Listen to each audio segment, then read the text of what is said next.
You're watching another great interview on Audio Inc. Radio.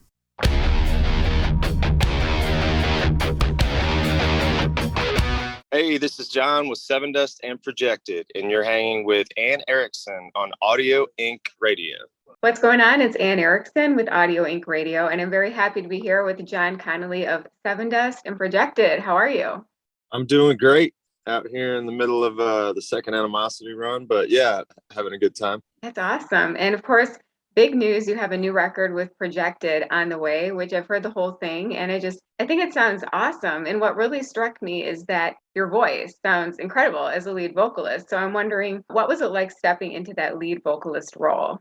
I think this time was a little, I don't want to say it was easier, but I think there was something, a little different about, going in the studio and actually having a producer produce me from start to finish was something that I wasn't used to doing. So, I think I just did a lot of homework. I think I started to kind of freak out a little bit. I was like, someone's going to see the wizard behind the curtain. Because Elvis has taken me through like the process, on backup vocals and stuff with Sevendust, but it's a little bit different when you're in the booth for, what could be a few hours. When you're in there working, you're working. But yeah, it was just cool to have a second set of ears. I think he went for takes that I might not have gone for, and he kept some things I might have thrown in the trash. There was a lot of, me trying to be objective when I'm in the moment. He just had a better set of ears to catch all those cool nuances and moments. So I blame him for it. He's definitely a confidence builder when you're in there, though. It's definitely cool to have someone to, normally I would sing something and then just kind of hope for the best. And then when you mix it, you play for the guys and everyone listens and they're all high-fiving and you're like, all right, cool, survived it. This time was a little bit more like, okay, let's sort of know it. Let's learn it. Let me get it to be a little bit more of, like a performance as opposed to, reading lyrics, here's some new words for this verse. Let me go sing this. I kind of wanted it to feel like, all right, I'm not reading off a lyric sheet. I kind of know what I'm doing here. And then we just dig in, and when you dig in with, someone like him, it definitely, helps, that vocal part a whole lot better. Hang on one sec. Can you real quick? I'm sorry, brother. No worries. Yeah, one of the really standout tracks to me is Stain. So I'm wondering, if you could tell me about that one. That one, that's like on my best day. I can hit those notes. It was sort of like, all right, I kind of wanted to do it to kind of prove a point that I could do it.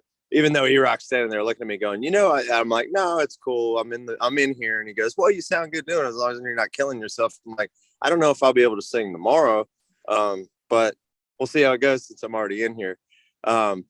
But yeah, it was one of those ones that was sort of like right at the top of the range, but it's for the harmony anyway. So I was like, all right, as long as I'm not committing to have to do that every night, because it just wouldn't happen, but right. That was kind of one of those ones that one had been kind of hanging around for a while. It was one of the oldest songs in the bunch. If you look back on, the origin, Hypoxia was probably the last one that was written for the record, and Stain was probably the first one. So you got the bookends, which is sort of weird, completely unintentional, but that's just the way that it worked out, Right. I remember just email, he was like, yeah, we want to go with Hypoxia and Stain. I was like, who would have thunk, the beginning and the end. Right. It's sort of, this is everything, I'm like, all right. And he didn't know any of that, He didn't know until I told him afterwards. So it was kind of cool. Yeah, no, it's funny to hear about the range thing, because when I was interviewing Mike from Stained, I mentioned my favorite track of theirs is Price to Play, and they never do it live. He was like, well, it's because Aaron is too high for him to do it live. It happens. It happens to the best of us. You'll pin yourself into you'll paint yourself into that corner because you're either feeling good. And that was one of the things that I sort of had to be real conscious of is like, when you step into the studio and you're having a producer produce you, it was almost overkill. Like I was almost singing a little too much because I had to step back and go, okay, when in real life am I ever going to be able to put this much time into actually working on the voice? It sort of has to be something that's manageable. You can't go in there and have to warm up for 5.5 hours a day and then get out on tour and have to make it work in, 30 or 40 minutes. It has to be something that's sort of manageable. So there were a couple of days, like the Stain day, where I was like, okay, this is an artificially inflated day. This is only because I'm feeling really good. Mm-hmm. But as soon as we all signed off on the high part wasn't my part for the live stuff, I was like, okay, we're good. We're fine. But I mean, just a fun song, about trying to save the world, make it a better place, trying to have a little bit of positivity, in the mix, since hypoxia is a little on the negative tip. Well, I was also wondering about Scars, because that's another one of my favorites, and I'm kind of wondering the story behind that. Sort of the same thing, as opposed to harping on all just the negative tip with things, trying to offer the other side of the coin, instead of, everything sucks. It's like, okay, well, if it does suck, maybe I can help out, and maybe I can help fix it.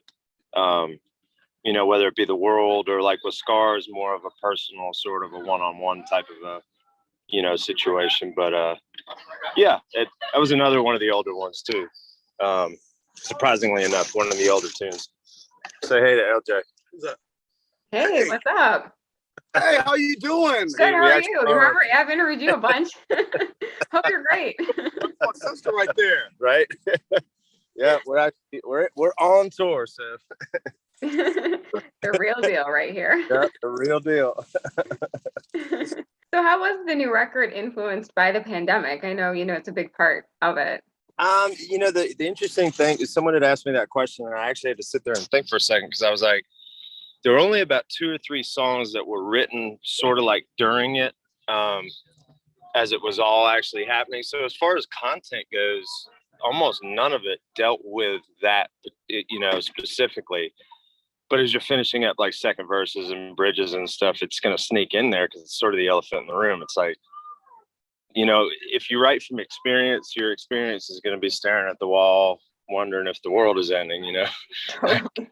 Full hat on, and I don't know what's going to happen. So, I mean, there's no way that you could get around it being a huge influence on it. But I was consciously trying not to write about it, because I went down the rabbit hole. Oh, we're going to make a concept record. And I was like, wait a minute, every band on earth is going to make a concept record about the pandemic. You know what I mean? Like, Totally. It's like, it's sort of what everyone's going through. So I think for me, it was sort of an exercise, and let me make sure that I don't focus too much on it, while at the same time, you kind of wear your heart on your sleeve. And I mean, you're going to be influenced by it. So I do discuss it, and I do talk about it, but not in every song. So you're back on the road, obviously, which is great. What does it feel like to be back out there after so much time away because of the pandemic? I mean, it's the weirdest thing in the world. Like in 2019, when it started, we were supposed to go to Europe. We didn't end up going to Europe, and then the pandemic hit, and then the whole world shuts down. And then we were like, all right, wait a minute. And then 2 years later, you're still kind of wondering if we're ever going to get back to whatever normal might be, whether that be everyone wearing masks or vax cards, or who knows, but now it's weird. It almost feels like we didn't skip a beat. It's the strangest thing in the world, because we had like a 2-year pause that everyone had. Right. But it finally feels normal again. It's like we're not hunting for our mask, and, I'm not worried about any of that stuff that we were worried about on the first couple of tours. I mean, the first couple of times that we tried this, it was like, there were bands having to cancel tours and shows. It was best intentions, but somebody gets sick, and, you got to do what you got to do. It finally feels like we might be sort of out of the woods, and obviously I don't want to ever say never, but, I don't know. It feels good when you look out there, right, and you go, we're not discussing and we're not thinking about COVID for the first time in a long time. It's sort of a good spot to be in. We're sort of just back to the music, which is, awesome on a record like this, on the Animosity record. And what are your touring plans with Projected? We're just going to take it in as we get it. We're sort of getting lucky that it looks like Sevendust and Alter Bridge may actually be on a little more forgiving schedule. It's that Tremonti curveball. Mark is in both bands, he's in Tremonti and Alter Bridge, and he's sort of always working. So it's like, he's sort of, all right, I'm like, all right, who's picking the short straw? Who's doing double duty? Because someone's opening up for somebody. That's the only way it's going to work. But we'll see. You know, we've got common management with all of it right now, and he's sort of got his eye on the ball, and he's pretty good about trying to, you know, work out the Slash schedule as opposed to the Guns N' Roses and the Miles, and, you know, getting the Tremonti and the Alter Bridge push and pull and all that stuff. So I'm hopeful, you know, a lot more hopeful than I have been before, because I look at the schedules and go, there's just no way to get these planets to line up. He's working real hard to see if he can get a few of them to line up. So, you know, if we could get a few dates here, you know, a week here, a week there, I mean, that's all I you know, it would mean the world to me to be able to get out and do anything. But, you know, I don't think a, you know, 6-month world tour is going to happen anytime soon, but I'll take a 6-dayer. Right. But man, I mean, you guys are workhorses. All of you have so many different projects. So I can imagine it's so hard to all kind of fall into place. Well, it's just a lot of different moving parts, you know, and a lot of who's coming, who's going. You know, I mean, like Alter Bridge right now, they're in the studio making a record, but Miles has a tour, Mark has a tour, you know, so it's like there's going to be people that are going to be here and then they're going to have to leave, and then people that are going to come back, and you know, they're making it work. But yeah, I mean, it's sort of like it's the new thing is, you know, to have as many different things going on all at the same time, you know, and then see if you can actually pull it off. You know, the good thing is we don't put a lot of pressure on having to tour this stuff. So if we do get the opportunity, it's great. But it's not like it's going to make or break anything if we don't. It just bums us out. We don't get a chance to, you know. But yeah, well, fingers crossed that it happens. So for sure. So what's new with Sevendust? I know you guys are on the road right now. Anything else? Animosity, the 21st Animosity, 21st. Yeah. Since last year was our 20th. So due to the pandemic, we're a year behind on that. I think we'll be able to catch back up because we got seasons coming next year. I love that record. Oh my gosh. I love that one. Yeah. Other than that, we're just writing. We're in demo mode right now. We're going to hit the studio in the summer. So yeah, we're working up, you know, as many new demos as we can. We started working with LJ, you know, get the vocal process going. But yeah, probably July, August hit the studio, and then I think we're going to do more Animosity in the fall. There's been such a demand for it. I think we're going to do a third run in September. So yeah, it's busy. It's good because when you sit around for 2 years doing nothing, you're ever going to have a career again. Right. You know, bring it on. Totally, 100%. Yeah. Can you tell me anything about the direction of the new music, how it's shaping up? It's hard to say. It's sort of, you know, very all over the place in typical Sevendust fashion, you know, until we really start to hone in and figure out what's going to make it and what's not.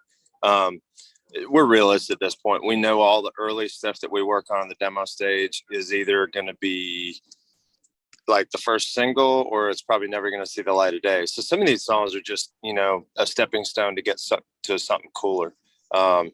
It's always exciting when you're at this part of the process because you just don't know.